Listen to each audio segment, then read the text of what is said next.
भेद गया है दीन अश्रु से जिनका मर्म, मुहताजों के साथ न आती जिनको शर्म, किसी देश में किसी वेश में करते कर्म, मानवता का संस्थापन ही है जिनका धर्म, ज्ञात नहीं है जिनके नाम उन्हें प्रणाम सतत प्रणाम, उन्हें प्रणाम सतत प्रणाम। जी हाँ बच्चों, नमस्कार। आइए हम सोहनलाल द्विवेदी जी को पढ़ते हैं। उनकी काव्य पंक्तियों की कुछ झलकी हमने आपको सुनाई और इसकी व्याख्या मैं अगले दिन करूंगा। आज सोहनलाल द्विवेदी जी का जीवन परिचय हम लोग पढ़ेंगे। बिल्कुल बुक से आप देखिए, आप बुक उठाइए, आपके पास अभी केवल बुक है तो बुक उठाइए, ठीक है। दुनिया भर के चक्कर में ना पड़िए। जितना अच्छा इस बुक में लिखा हुआ जीवन परिचय, मैं इसको शॉर्ट करवा दूंगा, बिल्कुल आपको छोटा सा करवा दूंगा जितना आपकी ज़रूरत है।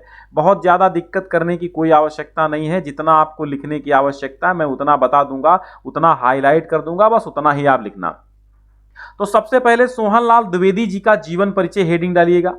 जीवन परिचय जैसे ही आप हेडिंग डालते हैं तो उसमें मात्र कितनी चीज़ें लिख लीजिए, जन्म लिख लीजिएगा, जन्म स्थान लिख लीजिएगा, मृत्यु लिख लीजिएगा, बस 3 चीजें, मेन 3 चीजें हैं। तो आप देखिए, सोहनलाल द्विवेदी जी का जन्म 1906 ईस्वी में हुआ था। कब हुआ था?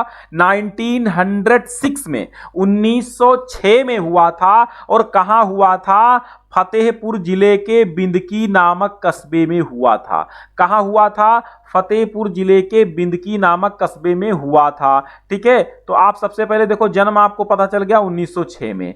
कहां हुआ था? फतेहपुर जिले के बिंदकी, फतेहपुर जिले के कहां हुआ था? फतेहपुर जिले के बिंदकी में हुआ था। फतेहपुर एक जिला है जहां पे बिंदकी नाम का एक कस्बा है, वहां हुआ था। किसका जन्म? सोहनलाल द्विवेदी जी का जन्म। इन्होंने एमए तक की शिक्षा ग्रहण करी है। ठीक है, तो आप देखिए, पूरी बात आपको पढ़ लेनी है, लेकिन जितना मैं हाईलाइट करूंगा बस आपको उतना ही लिखना है। तो द्विवेदी जी का परिवार, इतना लिख दीजिएगा, द्विवेदी जी का परिवार संपन्न था। इनकी शिक्षा की व्यवस्था बचपन से ही अच्छी थी, यानी बेस्ट एजुकेशन इन्होंने प्राप्त की है। ठीक है, हाई स्कूल तक की शिक्षा फतेहपुर में प्राप्त की। अब भैया शुरुआत में तो आदमी कहाँ जाएगा? फतेहपुर में ही हाई स्कूल कर लिया। और उच्च शिक्षा के लिए ये काशी हिंदू विश्वविद्यालय वाराणसी चले गए। वहीं से इन्होंने क्या किया? एमए किया, एलएलबी भी किया। एमए एलएलबी कर ली, परीक्षाएं एमए और एलएलबी 2 डिग्रियां हासिल कर ली। एक सुयोग्य हिंदी के सुयोग्य अध्यापक पंडित बलदेव प्रसाद शुक्ल से इन्हें साहित्यिक संस्कार प्राप्त हुआ। अब तक मैंने आपको क्या बताया? अब तक आपको 3-4 बिंदु याद हो जाने चाहिए थे कि सोहनलाल द्विवेदी जी का जन्म कब हुआ था? 1906 ईस्वी में। और हरिवंश राय बच्चन का कब हुआ था? 1907 में। तो हरिवंश राय बच्चन से थोड़ा सा पहले जन्मे थे सोहनलाल द्विवेदी। थे कौन? एक कवि थे, एक कवि थे। सोहनलाल द्विवेदी एक कवि थे और साहित्यकार तो थे ही, कवि थे, गद्यकार थे, निबंध लेखक थे, सब कुछ लिखा इन्होंने। तो साहित्यिक सेवाओं में हम देखेंगे क्या क्या लिखा इन्होंने। तो 1906 में इनका जन्म हुआ था। फतेहपुर कस्बा था, फतेहपुर जिला था, जहां पे बिंदकी नाम का एक कस्बा था, वहां इनका जन्म हुआ था। द्विवेदी जी का परिवार बहुत ही संपन्न था। शिक्षा की उचित व्यवस्था इनके परिवार में, इनकी शिक्षा की उचित व्यवस्था भैया सोहनलाल द्विवेदी जी की हुई। और ये वाराणसी चले गए, वहां से एमए किया, एलएलबी किया, एमए किया, एलएलबी किया। फिर एक कांटेक्ट हुआ इनका किनसे? एक पंडित बलदेव शास्त्री थे, बलदेव प्रसाद शुक्ल जी थे, जिनसे इनको साहित्यिक संस्कार प्राप्त हुआ। इतनी बात आप लिख देंगे जीवन परिचय में। और फिर आगे देंगे काशी हिंदू विश्वविद्यालय। लिखना इतना नहीं है, काशी हिंदू विश्वविद्यालय में मदन मोहन मालवीय के संपर्क में रहे। फिर ये मदन मोहन मालवीय के संपर्क में आए, इनके मन में देश प्रेम की भावना दृढ़ हुई, महात्मा गांधी की विचारधारा से परिचित हुए। फिर ये महात्मा गांधी की विचारधारा से परिचित हुए, मतलब इनके मन में देश प्रेम की भावना दृढ़ हुई, महात्मा गांधी की विचारधारा से परिचित हुए। सन 1938 से 1942 ईस्वी तक राष्ट्रीय पत्र अधिकार का लखनऊ से संपादन करते रहे। स्वतंत्रता आंदोलन में सक्रिय भाग लिया। वो न लिखो कोई बात नहीं, लेकिन इतना जरूर लिखना कि सन 1938 से लेकर के 1942 ईस्वी तक दैनिक राष्ट्रीय पत्र जिसका नाम था अधिकार, ठीक है, दैनिक राष्ट्रीय पत्र जिसका नाम था क्या, जिसका नाम था अधिकार। अब अगर आपसे पूछे अधिकार जो है, अधिकार, ये अधिकार का संपादन किसने किया, तो आप लिखेंगे पंडित सोहनलाल द्विवेदी ने। बच्चों प्लेलिस्ट आपकी बनी हुई है, प्लेलिस्ट बनी हुई है, तो आप प्लेलिस्ट आराम से देखिएगा। कुछ वर्षों तक बाल सखा के अवैतनिक संपादक भी रहे।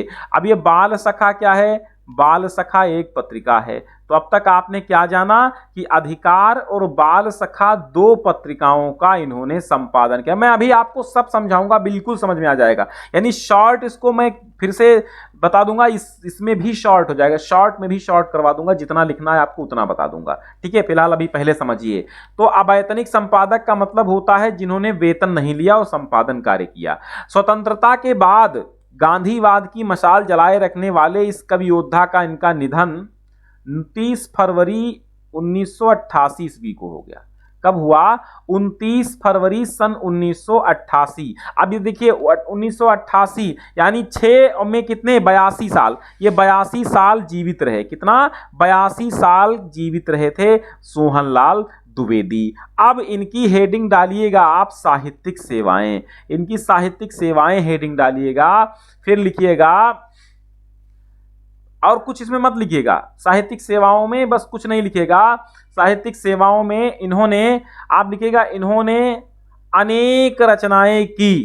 ठीक है, इन्होंने अनेक रचनाएं की और जागरण का मंत्र जो इन्होंने, इनकी बाल कविताएं भी, मतलब यहां से लिख लीजिएगा आप, इनकी बाल कविताएं भी, इनकी बाल कविताएं जो हैं, इनकी बाल कविताएं भी नवीन उत्साह और जागरण का मंत्र फूंकने वाली हैं। 1941 ईस्वी में इनका प्रथम काव्य संग्रह भैरवी प्रकाशित हुआ था। अब ये भैरवी याद रखिएगा, भैरवी, भैरवी सोहनलाल द्विवेदी का जो है प्रथम क्या है, प्रथम क्या है, प्रथम काव्य संग्रह है। ठीक, तो 1941 में ये प्रकाशित हुआ था, भैरवी नाम का इनका प्रथम काव्य संग्रह। ठीक है, तो इतना लिख लीजिएगा, साहित्यिक सेवाओं में इतना लिखिएगा, प्रकाशित हुआ। ठीक, फिर आगे डालिएगा हेडिंग रचनाएं, रचनाएं डालिएगा और कविता संग्रह। सबसे पहले रचनाएं इस प्रकार हैं, लिख दीजिएगा। फिर लिखिएगा कविता संग्रह, भैरवी, पूजा गीत, चेतना प्रभाती। भैरवी पूजा गीत चेतना प्रभाती, भैरवी पूजा गीत चेतना प्रभाती, भैरवी पूजा गीत चेतना प्रभाती, भैरवी पूजा गीत चेतना प्रभाती, भैरवी पूजा गीत चेतना और प्रभाती एक कविता संग्रह है। ठीक है, दूसरा हेडिंग डालिएगा बाल कविता संग्रह, बाल कविता संग्रह, शिशु भारती, दूध बतासा, बाल भारती, बिगुल बांसुरी, झरना, बच्चों के बापू। ठीक है, कविता संग्रह में भैरवी, पूजा गीत, चेतना और प्रभाती, भैरवी, पूजा गीत, चेतना और प्रभाती इनके कविता संग्रह हैं।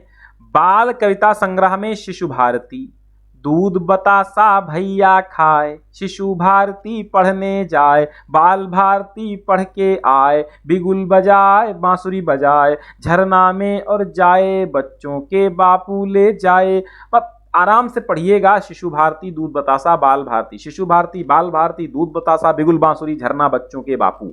ओके, दूध बतासा, बाल भारती, सोहनलाल द्विवेदी की रचनाएं, ये बहुत काम आएंगी, आगे बहुत काम आएंगी। आगे कुछ आपको अगर बनना है तो ये रचनाएं बहुत रटनी पड़ेंगी। फिलहाल जीवन परिचय में तो एक रचना दो रचनाएं भी लिख दोगे तब भी मान लिया जाता है, लेकिन अगर आपको आगे बढ़ना है तो इसकी सारी रचनाएं याद करनी होंगी, क्योंकि भविष्य में अगर आपको अध्यापक बनना है, कुछ बनना है, तो रचनाएं बार बार कंपटीशन में पूछी जाती हैं। शिशु भारती, बाल भारती, दूध बतासा, बिगुल बांसुरी, झरना, बच्चों के बापू, ये इनकी रचनाएं कविता, बाल कविता मतलब बाल कहाँ कविताएं लिखी बच्चों के लिए। फिर प्रेम संग्रह, प्रेम गीत संग्रह इन्होंने, वासंती, वासंती, वासंती मात्र एक है, प्रेम गीत संग्रह सोहनलाल द्विवेदी का मात्र एक है, वासंती। ठीक है, वासंती जो है वो सोहनलाल द्विवेदी का एकमात्र प्रेम गीत कविता संग्रह है। ठीक, बाल कविता संग्रह में आपने पढ़ा शिशु भारती, बाल भारती, झरना, झरना जयशंकर प्रसाद की, ध्यान रखिएगा जयशंकर प्रसाद का जीवन परिचय मैंने पढ़ा दिया है, बाकी सारे जीवन परिचय पढ़ा चुके हैं, और वो जीवन परिचय कक्षा 12 के लिए, कक्षा 10 के लिए हमने पढ़ाए हैं। सेम जीवन परिचय वही आपके लिए भी रहेंगे, तो ये मत सोचिएगा कि कक्षा 12 के लिए हैं, जीवन परिचय सबका सेम रहता है। ठीक है, तो बांसुरी, झरना, बच्चों के बापू ये हो गई बाल कविताएं, भैरवी, पूजा गीत, चेतना प्रभाती ये कविता संग्रह हो गए। प्रेम गीत में वासंती इनकी प्रेम गीतों का संग्रह है। अब आख्यान काव्य देखिएगा, इसमें विषपान, वासवदत्ता, कुणाल। अब आपसे कई बार प्रश्न पूछा गया कि कुणाल गीत किसने लिखा, तो कुणाल गीत यह आख्यान काव्य है। कुणाल लिखा किसने? कुणाल लिखा है सोहनलाल द्विवेदी जी ने। आख्यान काव्य है, प्रबंध आख्यान काव्य है द्विवेदी जी के। विषपान, वासवदत्ता, कुणाल गीत। विषपान, वासवदत्ता, कुणाल। हे कुणाल, विषपान करके वासवदत्ता के साथ चला जा। हे कुणाल, विषपान करके वासवदत्ता के पास चला जा। ठीक है, ये क्लियर हो गया।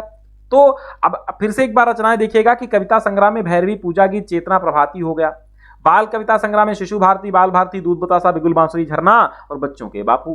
प्रेम गीत में वासंती है और आख्यान काव्य में विषपान, वासवदत्ता और कुणाल गीत। इतना समझ में आया। भाषा शैली हेडिंग डालिएगा तो मात्र इतना लिखिएगा, द्विवेदी जी की भाषा सरल, साहित्यिक, परिष्कृत, खड़ी बोली है और शैली इन्होंने प्रबंध एवं मुक्तक दोनों ही शैलियों में काव्य रचना की है। तो अब मैंने जितना हाईलाइट किया है बस आपको उतना ही पढ़ना है। एक बार इस ट्रैकर को याद कर लीजिएगा, ये एक हाइलाइटर समझ लीजिए, आपका एक प्रकार से शॉर्ट ट्रिक है। जन्म, जन्म स्थान, मृत्यु, भाषा और संपादन। अधिकार बाल सखा 2 पत्रिकाओं का संपादन किया है।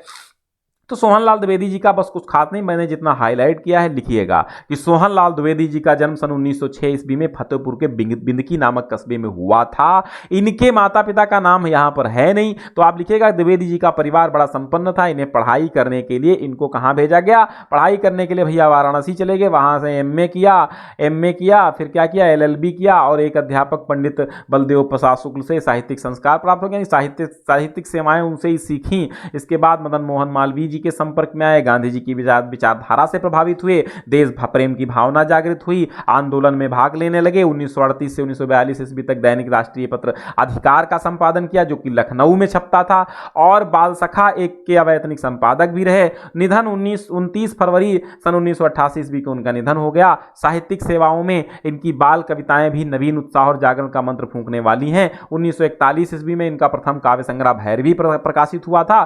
ठीक है, आप रचनाएं हेडिंग डालेगा। इनकी रचनाएं द्विवेदी जी के, सोहनलाल द्विवेदी जी की रचनाएं निम्नलिखित हैं। कविता संग्रह भैरवी, पूजा गीत, चेतना प्रभाती। बाल कविता संग्रह शिशु भारती, दूध बतासा, बाल भारती, बिगुल बांसुरी, झरना, बच्चों के बापू। प्रेम गीत संग्रह वासंती और आख्यान काव्य हो जाएगा विषपान, वासवदत्ता, कुणाल। और भाषा शैली द्विवेदी जी की भाषा सरल, शुद्ध, परिष्कृत, खड़ी बोली है और शैली प्रबंध एवं मुक्तक दोनों शैली है। अब बच्चों में अगली बार पढ़ाऊंगा आपको उन्हें प्रणाम, इनकी कविता। ठीक है, तो चलिए, बहुत बहुत धन्यवाद आज जुड़ने के लिए।